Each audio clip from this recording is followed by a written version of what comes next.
Hi there, here I am in Heraklion in Crete.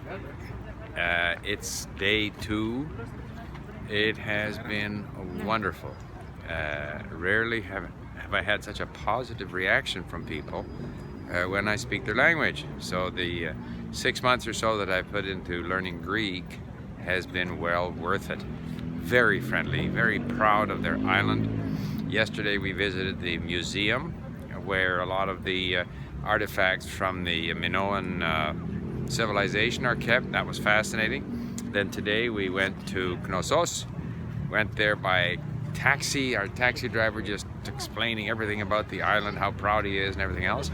And then we took a guide at the Knossos Palace, because otherwise you're just looking at a lot of rocks and stones, and it was fascinating. And the idea of there was a civilization there 4,000 years ago. They were here on this island, which is one of the larger islands in the Mediterranean.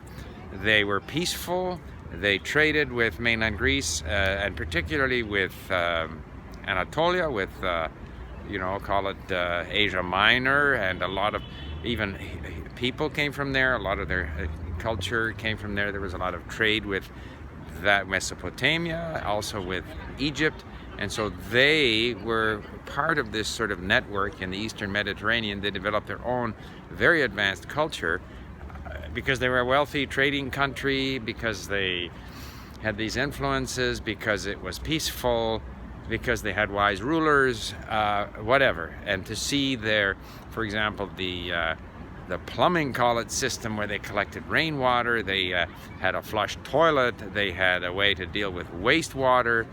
It was really quite spectacular to see, and also the decorative quality of the material that we saw at the museum and also today at the palace. And of course, unlike my stay in Israel, having invested 6 months in learning Greek, I am actually able to communicate. Even though I'm able to listen to and understand a large part of podcasts about the building of the Acropolis and so forth and so on, when confronted with real live people speaking to you very quickly, then you're able to grab less of it. And of course, I'm able to use a much smaller percentage of what I am able to understand.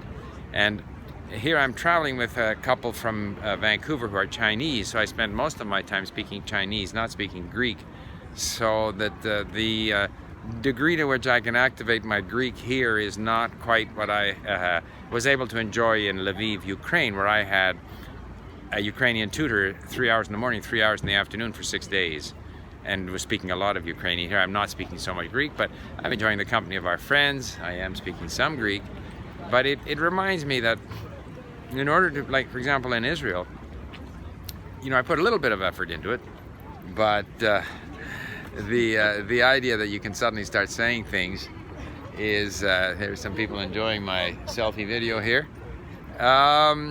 Again, and that was my experience too in Vietnam, that despite trying to learn a few phrases, it's very difficult to just use phrases like that.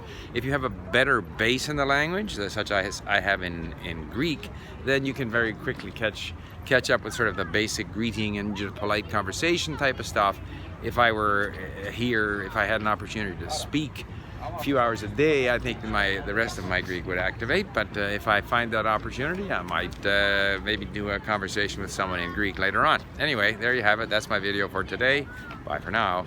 Oh, and behind me is the Venetian fort, because Crete was under the Venetians for a few hundred years before being conquered by the Ottoman Empire. Bye for now.